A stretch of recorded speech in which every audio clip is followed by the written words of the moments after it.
Hello, a very warm welcome to all of you. For those of you who don't know me, my name is Henk de Berg. I'm a professor of German in the School of Languages and Cultures. Our guest speaker this afternoon is Gary Gerstle, Paul Mellon Professor of History at the University of Cambridge. Gary has been at Cambridge since 2014 after a very distinguished and equally distinguished career in the United States. He's the author of several best-selling and award-winning books, including most recently this one, The Rise and Fall of the Neoliberal Order, which charts the replacement, I guess, of Franklin Delano Roosevelt's idea that government can do good for the people, the replacement of that attitude by the neoliberalism ushered in by Ronald Reagan. Some of you may remember one of Reagan's famous or infamous statements that the 9 most dangerous words in the English language are, "I'm from the government and I'm here to help." Although, of course, that's actually 11 words. Gary then charged the development of that neoliberalism from Reagan to George Herbert Walker Bush via Clinton into the 21st century. His other books include a book about race and nation in America and a book called Liberty and Coercion, which is about the paradox of American government. His work has been translated into a great many languages, including German, French, Portuguese, Arabic, Japanese, and also Dutch. His topic today is America's authoritarian turn, subtitled A Man, a Failed Economy and a Flawed Democracy. Please welcome Gary Gerstle. It's good to be back in Sheffield. Many years ago, when I was the age of many of you sitting in this audience, I was a labor historian. And to be a labor historian in the United States where the field didn't exist, you had to read British labor history. And one of the people I read, I don't know if this name will be familiar to you anymore, a historian by the name of Sidney Pollard, who taught at Sheffield for many years. And he wrote a book called The Genesis of Modern Management, about how management was created for the first time in the 19th century and how it was implemented. And it was one of those books that changed my way of seeing the world. So when I think of Sheffield, I think of Pollard, I think of the genesis of modern management, and it's always remained with me. So thank you for coming today. I'm not going to talk about my book, The Rise and Fall of the Neoliberal Order. You can ask me questions about it after we're finished. I want to talk to you about something I've been thinking a lot about, and many of you probably have been thinking about as well, and that is the rise of authoritarianism. Today I'm going to talk about the rise of authoritarianism in the United States, but as will become clear from the middle part of my talk today, this is a global phenomenon, not an American phenomenon, and elements of it have to be understood in global terms. January 6th, 2021, Washington, D.C., another day that will live in infamy. Thousands of Trump partisans rushed the Capitol building from an ellipse nearby where their leader had given an incendiary speech. Trump had implored his people to stop Congress from certifying the votes of the Electoral College and thus halt the transition of power from him to Joe Biden. Now they were attempting to do so.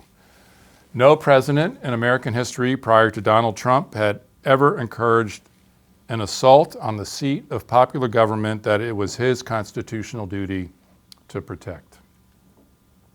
At the Capitol, Trump supporters fought and overwhelmed the police, breaking through windows and doorways and streaming wildly through hallways. They were hunting in particular Vice President Mike Pence, whom Trump had accused of betrayal, and Democratic Speaker of the House Nancy Pelosi, long a focus of MAGA rage. Pelosi had managed to escape the building, but Pence was still there, sequestered with his family in a downstairs room that the Secret Service desperately hoped the mob would not find, and they didn't find it. One group of assailants tried to force its way into the House chamber, with congressmen and congresswomen still inside. They were stopped temporarily by a Capitol policeman who shot and killed a protester trying to launch herself through a barricaded set of doors.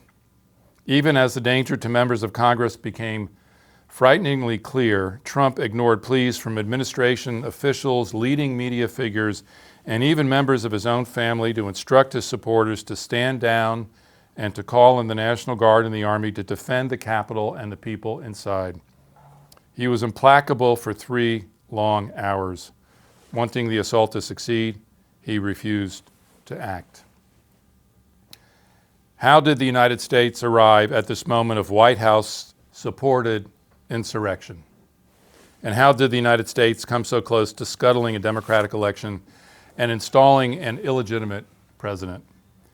Any effort to answer these questions must start with Trump's authoritarian nature, which had long made him indifferent to or contemptuous of constitutional limits on his power, and unable to tolerate political outcomes that went against him. But it must also dig deeper into economic and political developments that made a large number of Americans enthusiastic about keeping a would-be dictator in the White House. This deeper probe will explore first an international neoliberal political order that since the 1990s had widened economic inequality, stirred ethno-racial resentments, and raised doubts about the capacity of liberal democratic regimes everywhere to fix what had gone wrong. It will then examine the fateful decision by the Republican Party in the decade after George W. Bush's presidency to deepen rather than to ameliorate the oligarchic tendencies in America's 18th century political system, further casting doubt on whether what the nation had long celebrated as American democracy was worth preserving. A failed political economy in combination with an ailing democratic system set the preconditions for America's authoritarian turn. With the door to authoritarian politics thus opened, Trump lost no time in attempting to walk through it. America and the world are still dealing with the consequences. Before we get to a failing political order and the oligarchic tendencies of American democracy, I need to say a few words about Trump himself. Trump's authoritarian tendencies were apparent from the moment he became president in 2017. He could not tolerate constraints on his power. No political party had a right to limit it. No court could check it. No election could reject it. Trump wanted to be king, the all-powerful leader.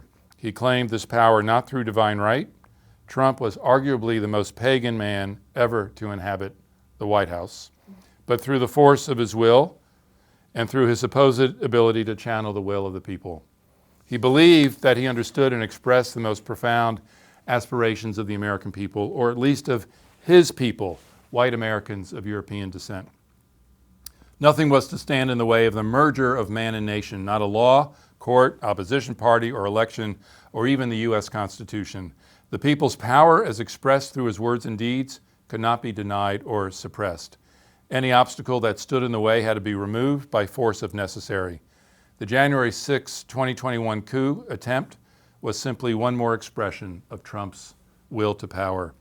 There have been many Trump-like figures across the 230-plus years of the American Republic, but none before Trump had ever captured a political party, let alone the presidency. In previous moments of authoritarian aspiration, American democracy, especially the grueling election system requiring an aspirant to take his case to the people and make it again and again and again across a 15-month period, had either sidelined authoritarians like Trump or domesticated them, forcing them to bow to electoral rules ordained by the Constitution. The political system's ability to domesticate aspirants for the top prize of American politics explains the impressive record that the United States has achieved over the course of its history. The country never skipped or suspended an election, even in times of war and economic crisis. It never tore up its Constitution and wrote a new one.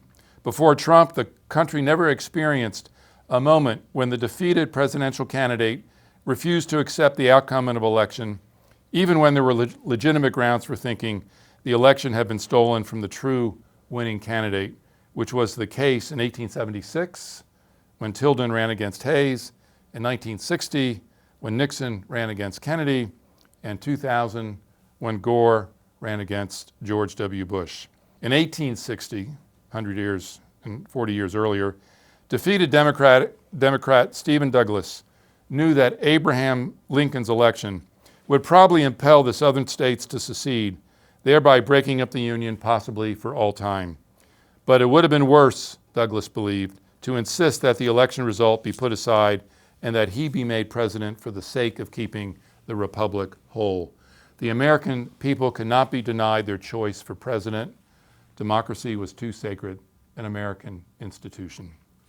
Democracy in America survived one Trump presidency. It may not survive another.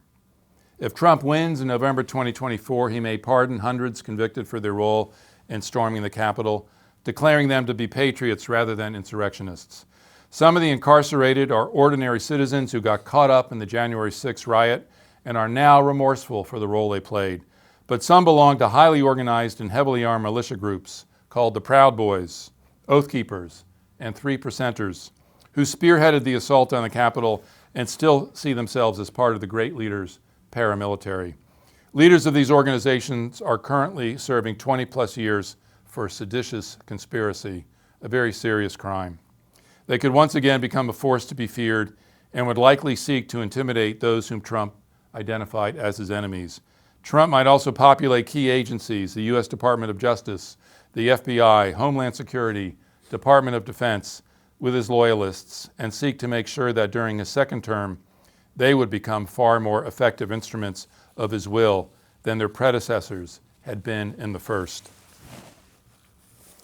Trump's political language has always leaned vulgar, as he has repeatedly cast his enemies as ugly, demented, deformed, as vermin, and as menstruating hysterics. Political discourse in the United States has coarsened as a result, giving his supporters license to denounce and threaten those identified as enemies in crude and often in murderous ways. The U.S. Capitol Police recorded 900 threats against members of Congress in 2016, the year that Trump entered politics. In 2021, only 5 years later, the threat number stood at 9,700, more than a tenfold increase. In February 2021, Senator Mitt Romney from Utah was one of the few Republican senators to vote to convict Trump of high crimes and misdemeanors for his, meaning Trump's, role in instigating the January 6th coup. Since that moment, Romney has had to spend thousands of dollars a day to protect his family from harm. The government provided Liz Cheney, then Republican Congresswoman from Wyoming, and an outspoken Trump critic, with a security detail to protect her from harassment and death threats. In her recent memoir, Cheney recalled a moment in June 2022 when she was conducting a congressional hearing in Washington, D.C., while Donald Trump Jr., the son of Donald Trump, was in Wyoming denouncing her at an anti-Cheney rally. Around the time of this rally, she learned that a Trump supporter posted my home address online. She hurriedly phoned one of our daughters who was home alone in Wyoming and told her to leave the house immediately. The threat of violence against Trump's political opponents, Cheney recalled, had penetrated her family. Elsewhere in the memoir, Cheney speculated that many more House Republicans would have voted to impeach Trump for his criminal behavior following the presidential election of 2020 if they themselves did not fear that such a vote would put their families at risk. Trump's opponents have sought to hold him to account through the country's still independent and robust judicial system. Across the last year, Trump has been indicted in 6 different criminal and civil cases. One charged him with unlawfully keeping classified national security documents in his Mar-a-Lago home after he left the presidency and became a private citizen. A second accused him of conspiring to overturn the 2020 election results in the state of Georgia. A third alleged that his actions between November 2020 and January 2021 contributed to the January 6th insurrection. A fourth charged him with sexually assaulting a woman in New York City in the 1990s. A fifth accused him of filing false tax statements in the state of New York. A sixth accused him of falsifying business records to hide hush money payments he had made to a porn star. A jury has found him guilty in the fourth case, the sexual assault case, and a judge has ruled that he is guilty in the fifth case, filing false tax returns. A verdict that, if it stands on appeal, will cost Trump $355 million in fines. The first 3 cases, the national security case and the 2 2020 election cases, and the 6th hush money case are still being litigated. The sheer number of separate counts against Trump defy comprehension. How can one man be responsible for so many alleged violations of the law, 91 altogether? Is a single individual even capable of so many transgressions? Many of Trump's supporters respond to this second question by saying no, accepting his claim that the legal campaign against him is a massive fraud perpetrated by his enemies in what he calls the deep state, constituting what Trump often calls the single greatest witch hunt of all time. Even Trump's critics have trouble keeping all the charges and trials straight. Meanwhile, America's judicial system is saddled with the impossible chore of managing 6 different trials occurring more or less simultaneously. That this is an election year with Trump on the campaign trail much of the time only deepens the difficulty. Several of the trials may need to be postponed for the simple reason that Trump cannot attend more than one at the same time. And to the 6 aforementioned trials, we must add a 7th legal matter on which the Supreme Court will soon rule, whether states have the right to declare Trump an insurrectionist by terms of the 14th Amendment and thus bar him from running for public office. The states of Colorado and Maine have already declared that Trump is an insurrectionist and are prepared to strike him from their primary and general election ballots if the Supreme Court decides that they can. 2 general conclusions emerge from Trump's massive legal troubles. First, they reveal his belief, I believe, that he is bound by no law that he doesn't like. And second, the sheer proliferation of charges against him has contorted America's complex and decentralized legal system to the point where it may be unable to speak with a clear voice about Trump's guilt or innocence. The very profusion of charges against Trump, in other words, may diminish the importance of any one of the cases, and possibly of all of them, and thus ironically propel him toward victory in 2024. Many Americans have already concluded that Trump is not being treated fairly and that his legal trouble should be discounted as they ponder how to cast their vote. As of this writing, Trump is still in a great deal of legal trouble. But we don't yet know whether the legal system will break Trump or whether Trump will break the legal system. A broken legal system and its consequent inability to hold would-be dictators to account is, of course, a necessary condition for authoritarianism's triumph. If Trump as an individual is sui generis, the U.S. flirtation with authoritarianism is not. To the contrary, authoritarianism is on the march in many countries. Orban in Hungary, you will be familiar with this list. Putin in Russia, Erdogan in Turkey, Netanyahu in Israel, Modi in India, Xi in China, and Bolsonaro in Brazil all possess authoritarian aspirations and accomplishments. Recently, the far right has surged in Italy, France, and Germany. This political moment, then, is reminiscent of the 1930s, when fascism, Nazism, and communism threw liberal democracies on the defensive, reducing the number of the latter to single digits by the decade's end. Today's authoritarians are not as radical as the Nazis, nor as utopian as the communists. They do not imagine a world run by one master race and cleansed of racial inferiors, or controlled by an omniscient political party serving the needs of proletarians everywhere. But they share yesterday's authoritarians' contempt for democratic procedures and practices. What drives the global authoritarian turn? 3 interrelated causes stand out. First, a global neoliberal order that made promises about prosperity and freedom and could not keep. Second, the transmutation of economic grievance into ethno-racial resentment. And third, the perceived failure of democratic institutions to wrest power away from a global elite that the neoliberal order had raised to power. Let me say a few words about each of these causes. The neoliberal order that became dominant internationally in the 1990s promised to release capitalism from regulatory constraints, to abolish all obstacles to free trade and the free movement of people, and to power economic growth and prosperity everywhere.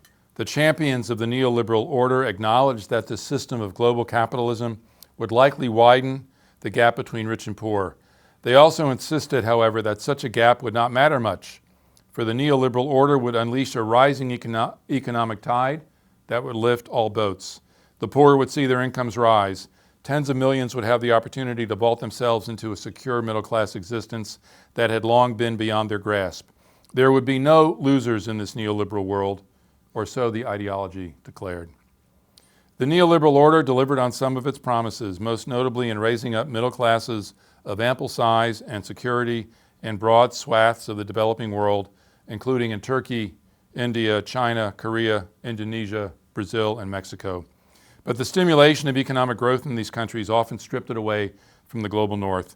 Manufacturing sectors proliferating in the global south were producing goods far more cheaply than was the case in previously dominant but now aging industries of the global north. Between the 1980s and 2010s, the United States, the United Kingdom, France, and Italy hemorrhaged millions of manufacturing jobs to the global south, to the point where whole industries, textiles, steel, electrical machinery, electronics, chemical products, and since I'm close to the north of England, let me add shipbuilding and so on, were hollowed out, or as were the cities and regions in which these industries had once flourished. Newer industries in the global north, such as those emerging from the IT revolution, either failed to generate sufficient jobs relative to those that had been lost, or themselves outsourced production to districts of the global south. Thus, for example, 21st century China, not the US, became the hub for hundreds of thousands of manufacturing jobs generated by insatiable global demand for Apple computers and iPhones. The declining fortunes of the working classes of the global north have been well documented. In the United States, intergenerational social mobility had been a hallmark of economic and social life since the 1940s, especially for white working class America. Children could expect to improve on their parents' educational attainment, labor force skills, and economic standing. These indicators all reversed in the 1990s as the younger generations began falling short of their parents' achievements. By the 2010s, what economists Angus Deaton and Ann Case have called deaths of despair, those arising from alcoholism, drugs, and suicide, began to soar among white, male, middle-aged Americans, triggering a historical reversal in life expectancy across this cohort. This kind of historical reversal of life expectancy had not occurred to this point in any cohort in the global north. Despair was worsened by the perceived racial implications of the white working class's decline.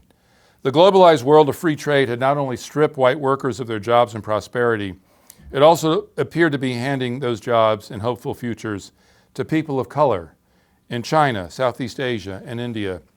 W.E.B. Du Bois, the great African-American scholar, critic, and spokesperson of the 20th century's first half, had once written that white workers had long benefited from what he called a psychological wage.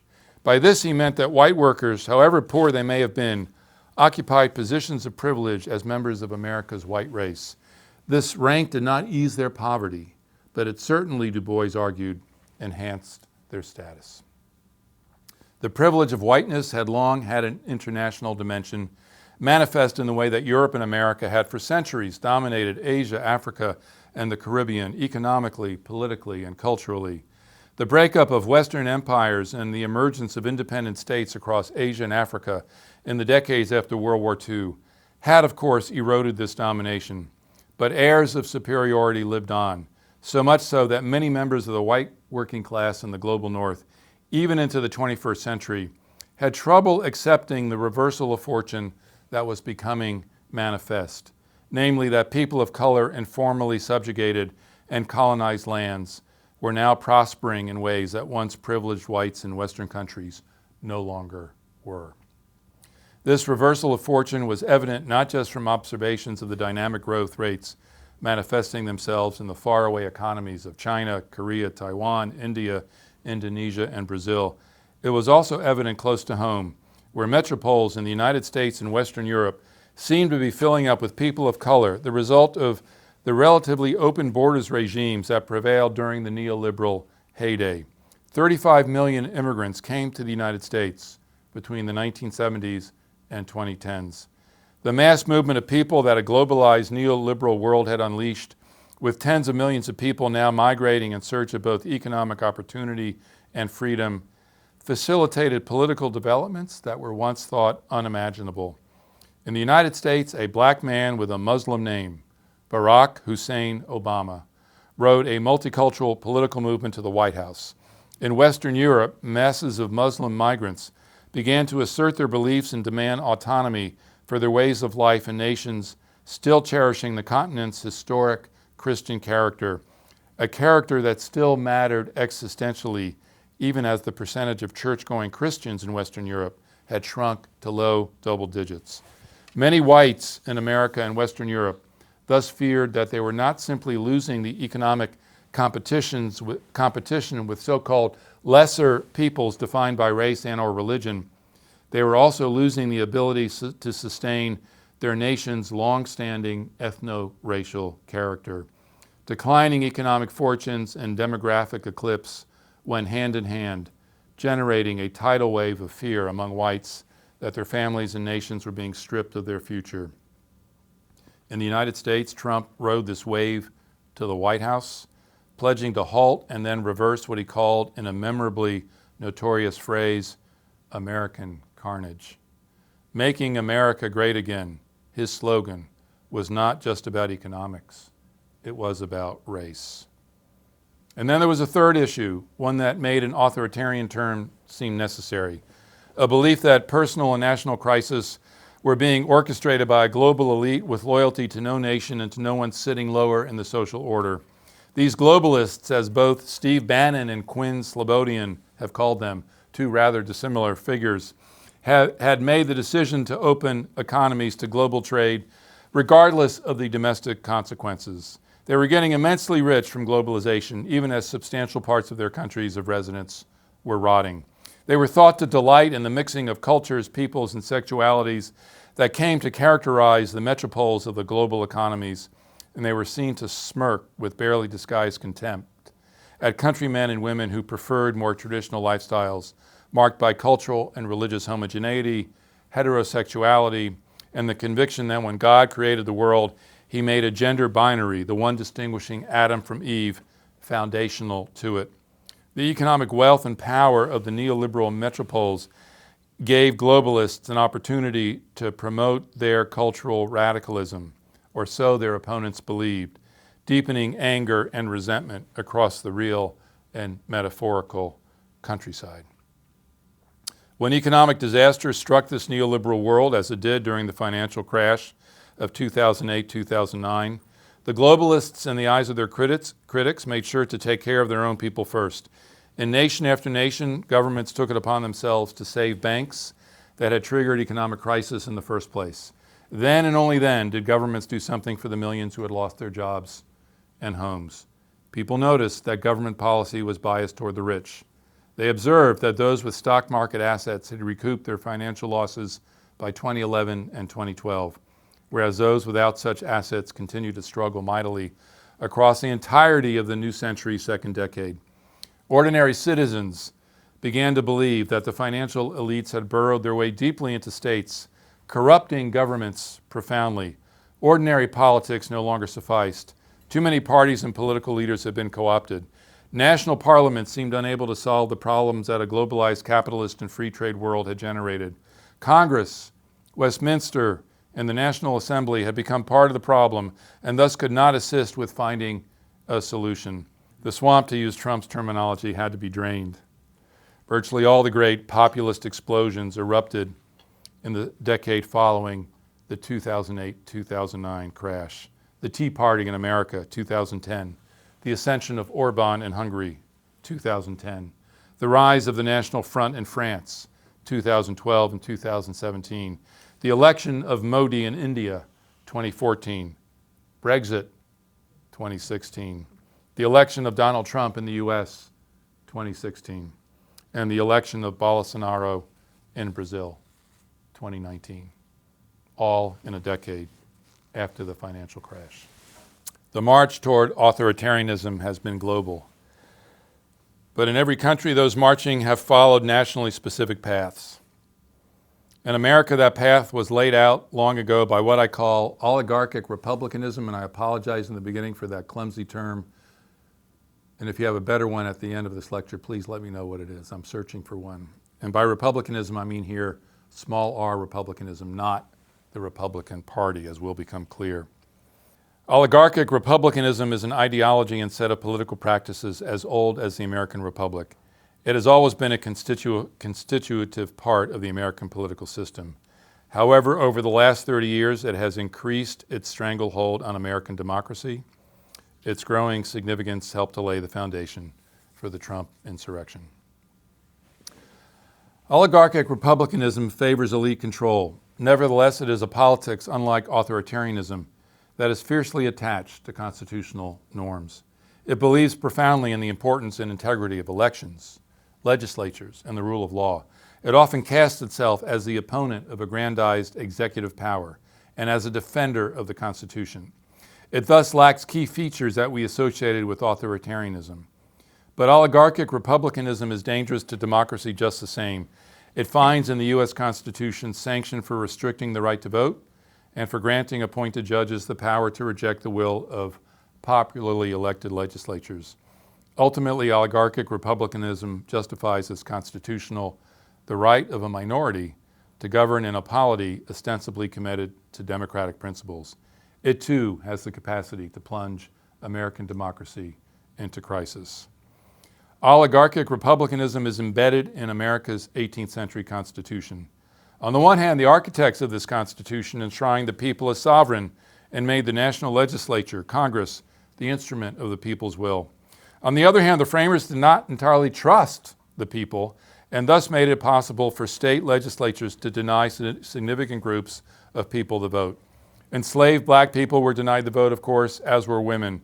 So too, in the early days of the Republic, were white men without property. The election of the president was put in the hands of a small number of so-called electors in each state, chosen according to procedures adopted by each state legislature. This presidential election system evolved into what today is called the Electoral College. Its history is way too complicated to render comprehensible in the time that I have, unless you have 3 hours to spend with me, and even 3 hours might not be enough. Suffice it to say that the Electoral College functioned as a check on democratic majoritarianism and opened a route to the presidency for a candidate who had lost the popular vote. This is the path that brought both George W. Bush and Donald Trump their presidential victories, Bush in 2000 and Trump in 2016. These two elections are examples of the Electoral College still serving as an instrument of minority rule. And what I mean by that is that neither Trump nor George W. Bush won the popular vote in those election years, and they nevertheless became president of the United States. Americans across their history have won major victories in their struggle to democratize this inherited system that made minority rule legal and constitutional.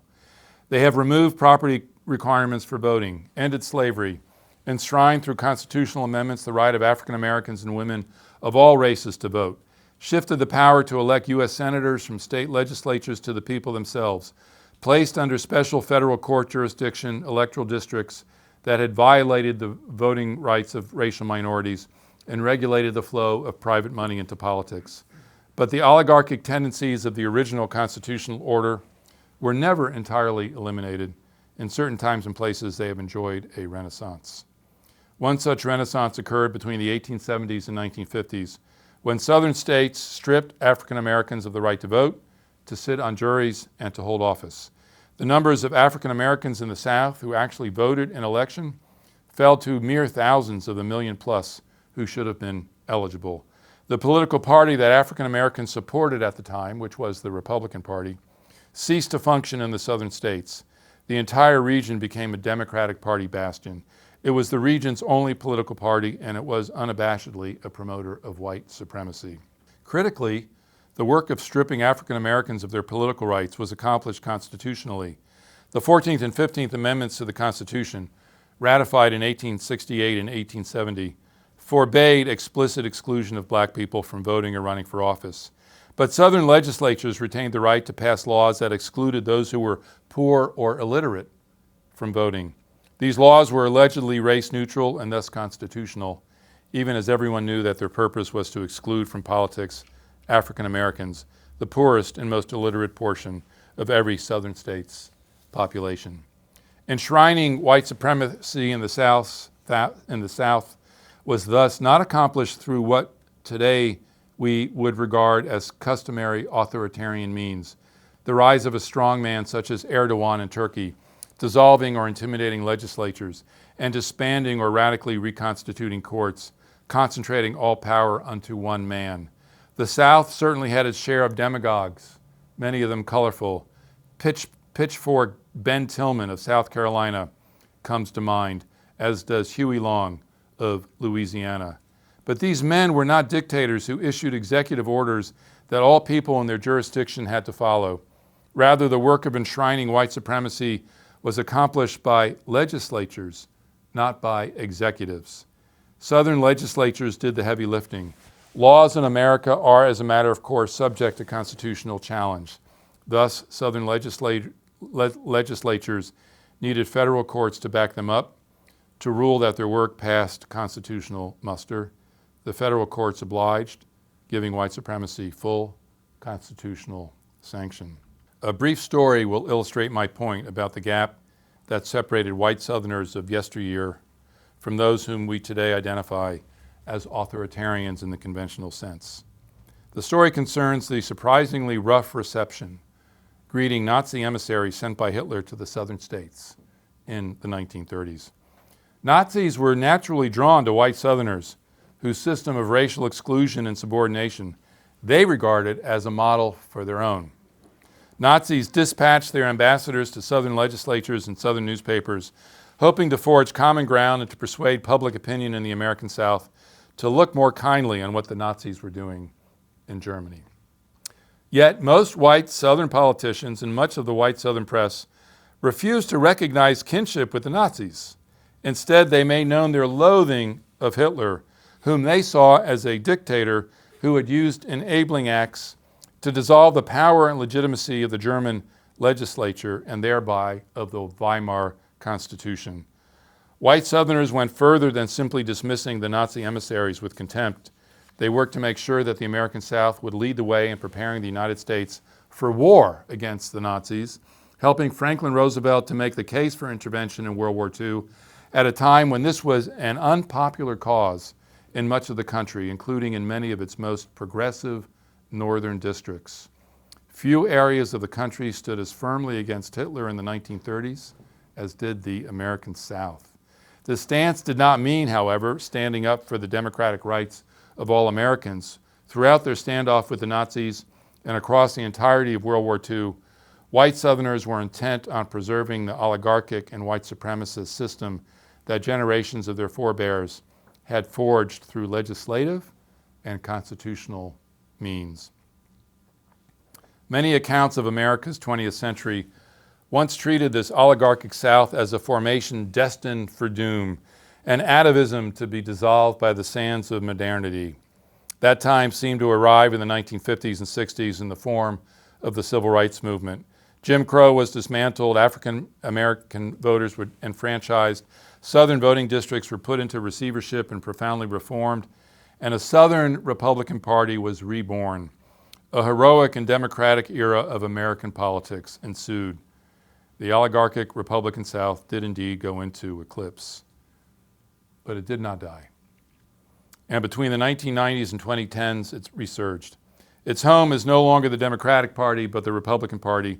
And while it still has strong Southern roots, oligarchic republicanism is now a national phenomenon, not a regional one. One could choose any number of figures as heralding its resurgence. My choice is Mitch McConnell, Republican senator from the southern border state of Kentucky, currently the Senate Minority Leader and past and perhaps future Senate Majority Leader. I don't know how many of you have heard of Mitch McConnell. He's not, you're nodding your heads, yes. It's not Mr. Charisma, but he's a very important figure in American politics. His tenure as senator coincided with the Republican Party becoming something close to a permanent minority party. Only twice in the last 35 years have Republican nominees for president won a majority of the popular vote.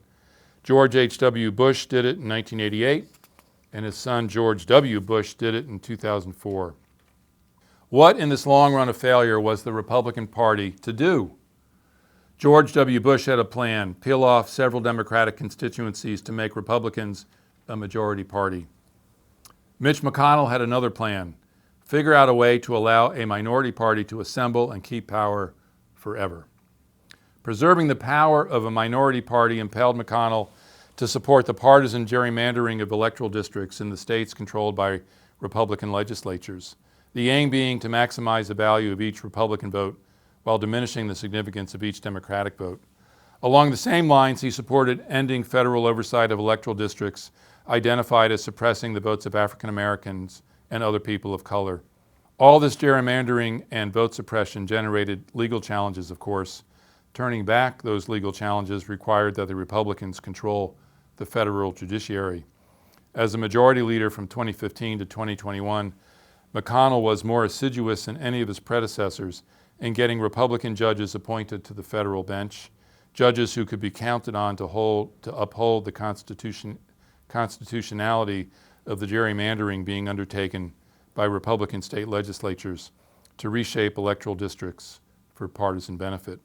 The ability of a minority party to hold on to its power required nothing less.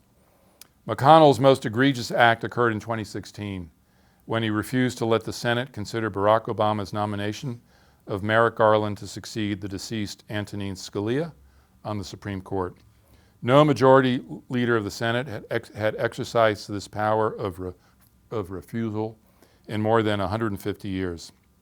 In so doing, McConnell played a pivotal role in securing a conservative supermajority on the Supreme Court, a supermajority that has proved decisive in imposing the policies of a minority party on America.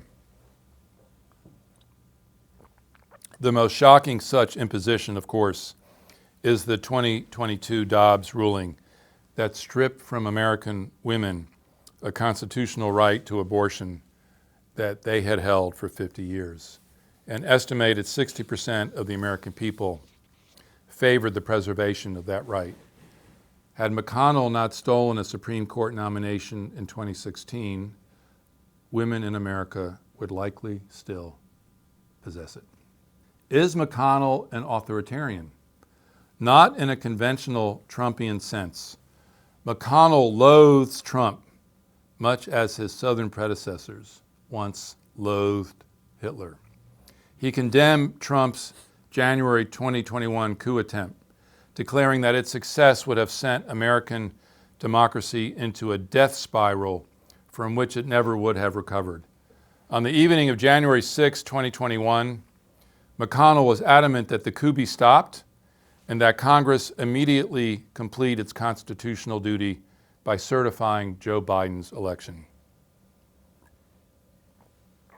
Consider the words spoken by McConnell on the evening of January 6 in response to fellow Republicans who wished to continue obstructing the certification of the Electoral College votes, even after such obstruction had already caused insurrection and carnage at the Capitol.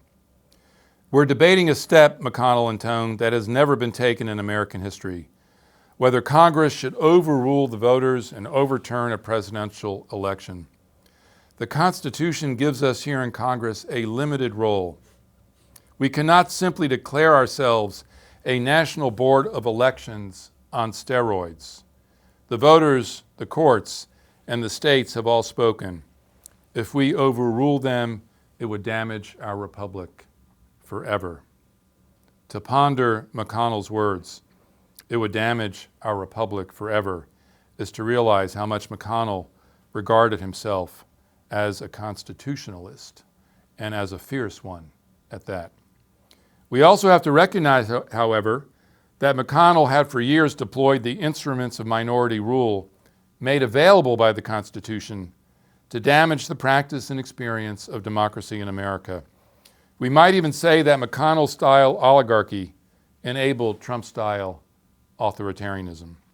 Not only because McConnell had previously and cynically allied himself with Trump when it was in his interest to do so, to pass a massive corporate tax cut on the one hand and to appoint conservative judges to the federal bench on the other, but also because McConnell had been unabashed in his efforts to design ways that would allow a minority Republican Party to keep the majority from power. McConnell's actions as majority leader, in other words, lend credence to the Trumpian view that the U.S. Constitution was in fact a corrupt bargain that was best ignored, even repudiated. His actions validated the view so popular among Trump supporters that what America most needed was a strong man to come to Washington to shake things up and to set things right. Thus, American democracy has suffered in recent years not just from Trump's desire to make himself king, and not just from neoliberal failures, but also from McConnell's determination to find ways to let minorities rule. Trumpism and McConnellism have worked in tandem to put democracy in America under siege. One question still looms.